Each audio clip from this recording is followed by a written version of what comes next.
শুভেন্দু অধিকারী পাগল হয়ে গেছে। বিজেপি বিভ্রাটের মধ্যে রয়েছে। বিজেপির অন্দরে শুরু হয়েছে গোঁতাগুতি। সুকান্ত মজুমদার, দিলীপ ঘোষ থেকে শুরু করে শুভেন্দু অধিকারী এবং আরো বিজেপির নেতৃত্বদের মধ্যে শুরু হয়ে গেছে গোঁতাগুতি।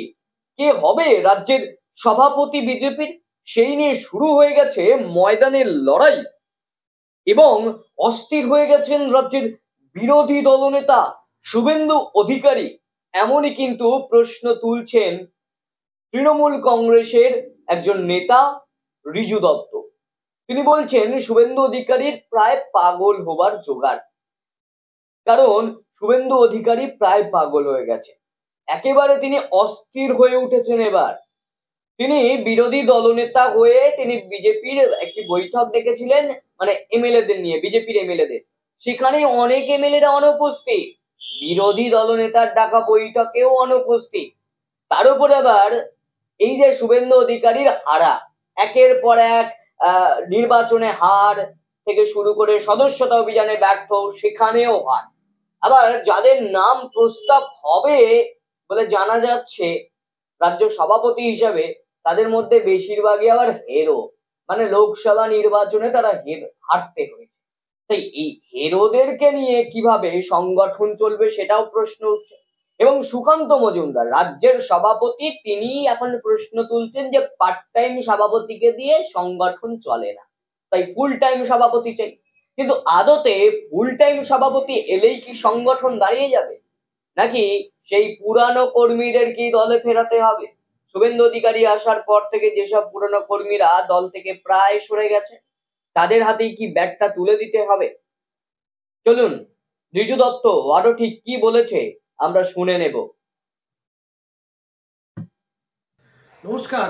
আজকে যে ভিডিওটা নিয়ে আপনাদের সামনে এলাম সেটা বিজেপিতে বিভ্রাট, পাগল শুভেন্দুর কিছু আর্তনাদ, আর গোয়াল ঘরে খুব গোঁতাগুতি এই গরুদের মধ্যে, তার কিছু অংশ আপনাদের সামনে তুলে ধরতে। আপনারা ইতিমধ্যেই জানেন যে বিজেপির একাংশ, সেটা তথাগত রায় থেকে আরম্ভ করে কিছু পুরনো নেতা, অলরেডি সুকান্ত মজুমদার বিজেপির রাজ্য সভাপতির বিরুদ্ধে আওয়াজ তোলা শুরু করে দিয়েছে। কি আওয়াজ তুলছে? যে পার্ট টাইম সভাপতিকে দিয়ে বঙ্গ বিজেপি চলবে না। এমনিও মন্ত্রী হওয়ার আগে সুকান্ত মজুমদার ছিল পার্ট টাইম সভাপতি, এখনো পার্ট টাইম সভাপতি। তো ওকে বদলানোর পেছনে সব লেগে পড়েছে। শুভেন্দু লবি লেগে পড়েছে, দিলীপ ঘোষ লবি লেগে পড়েছে, আর তথাগত রায়ের মতো কিছু পুরনো লোককে কিছু দিয়ে টিয়ে শুভেন্দু অধিকারী সুকান্তর বিরুদ্ধে প্রচার করিয়েই যাচ্ছে। শোনা যাচ্ছে নতুন সভাপতি ঘোষণা হবে এদের কিছুদিনের মধ্যে। কেউ বলছে স্বপন দাশগুপ্ত হবে, কেউ বলছে মমতা বন্দ্যোপাধ্যায়ের বিরুদ্ধে মহিলা মুখ লাগবে বলে শুভেন্দু অধিকারী সুপারিশ করছে লকেট দেবীর নাম। এইদিকে লকেট দেবী এমপি ইলেকশনে হেরে বসে আছে। শুভেন্দু অধিকারী আবার অগ্নিমিত্রা দেবীর নাম প্রস্তাব করেছিল, সেও আবার এমপি ইলেকশনে হেরে বসে আছে।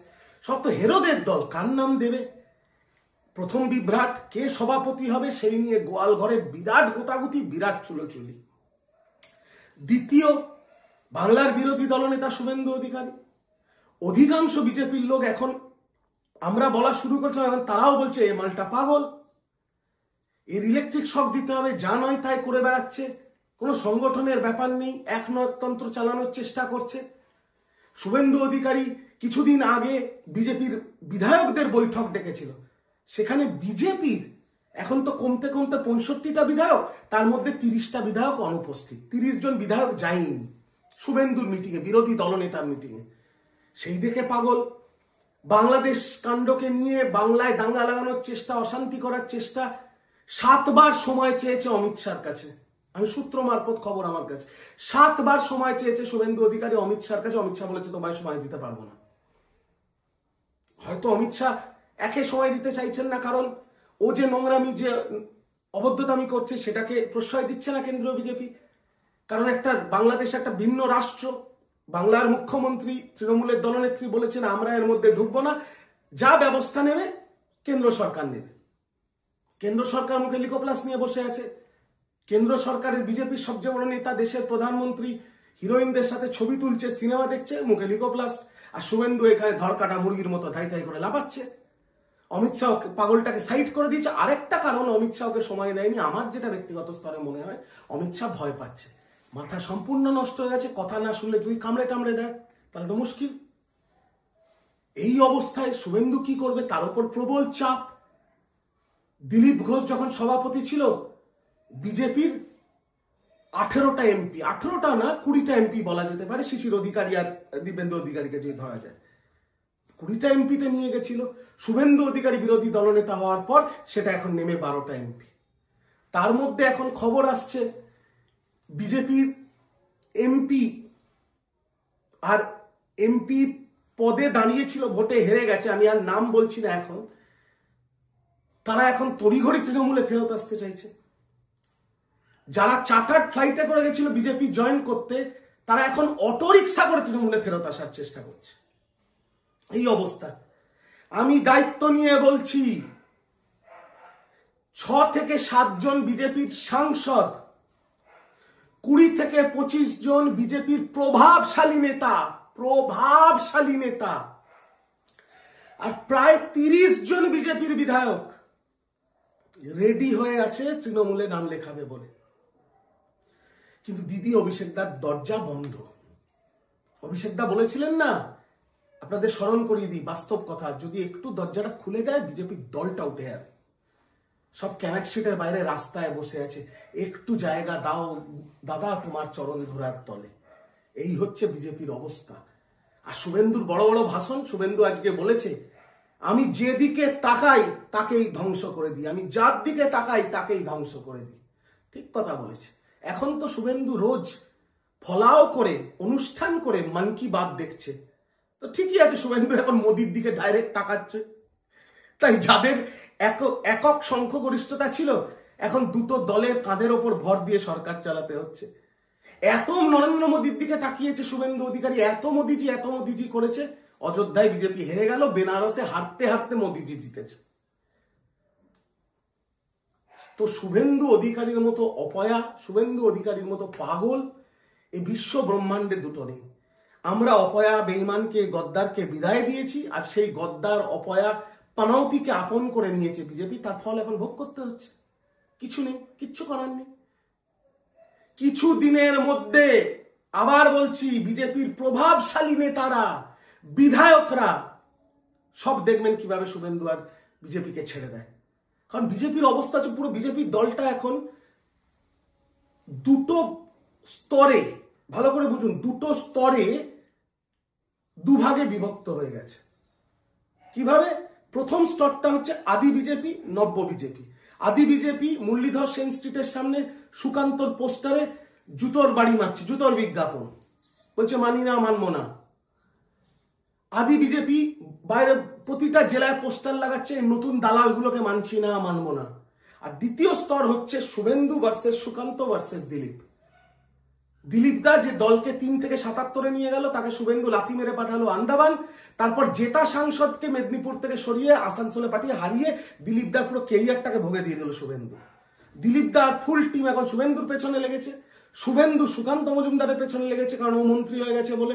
সুকান্ত মজুমদার শুভেন্দুর পেছনে লেগেছে। বিজেপিটা একেবারে একটা পাগলা গারদ, একটা খিচুড়িতে পরিণত হয়েছে।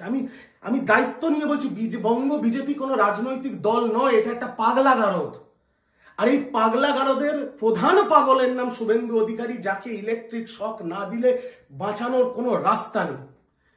বিজেপির নেতা কর্মী সমর্থক সবার উচিত চাঁদা দিয়ে দিয়ে দিয়ে দিয়ে শুভেন্দুর মতো পাগলের চিকিৎসা করা উচিত। আর শুভেন্দুর সাথে অর্জুন সিং থেকে শুরু করে, সুকান্ত থেকে শুরু করে, সজল ঘোষ, শঙ্কু পান্ডার মতো যত পাগল আছে সেগুলোকে ফ্যামিলি প্যাকেজে নিয়ে একদম গুটিয়ে গুটিয়ে ইলেকট্রিক শক দিতে হবে, নইলে এই পাগলগুলোর কোনো রাস্তা নেই। আর এদের মানসিক অবস্থা খুব খারাপ। আমার তো ভয় লাগে কোনো অনুষ্ঠান হলে, যেখানে যদি ধরুন মানে কোনো সাংবাদিকের ঘরোয়া অনুষ্ঠান যেখানে বিজেপি থাকে, এইসব নেতারা আসলে আমার ভয় লাগে কামড়ে কুমড়ে না দেয়। পাগল, কি করবেন, পাগল। তাই আবারও বলি, বিজেপির বিভ্রাট, বিজেপির গোয়াল ঘরে প্রচন্ড গোতাগুতি, পাগল শুভেন্দুর অত্যাচারে তিতিবিরক্ত বিজেপির বিরাট অংশ, 90% কর্মীরা। আদি ভার্সেস নব্য, Suvendu versus Sukanta, Sukanta versus Dilip, Dilip Sukanta versus Suvendu, ঘেটে ঘ হয়ে গেছে এই পাগলা গারদটা, বঙ্গ বিজেপি নামক পাগলা গারদ। আর সেই পাগলা গারদের প্রধান পাগল শুভেন্দু অধিকারী। এটাই আজকে আপনাদের সামনে তুলে ধরার ছিল। চোখ রাখুন, ভালো করে চোখ রাখুন, দেখুন কি অবস্থা হয় বিজেপির আগামী দিনে। এই 26-এর বিধানসভার আগে আমার মনে হচ্ছে যা অবস্থা, দলটাই না উঠে যায়। কি হবে সেটা তো পরের ব্যাপার। 30-এর গন্ডি পেরোবে না 26-এ, 30-এর গন্ডি পেরোবে না। আর শুভেন্দু বিরোধী দলনেতাও থাকবে না, এটা আমি গ্যারান্টি দিয়ে বললাম। তার আগে দলটা থাকে কিনা সেটা দেখার বিষয়। আজকে এইটুকুই আপনাদের সামনে তুলে ধরার ছিল।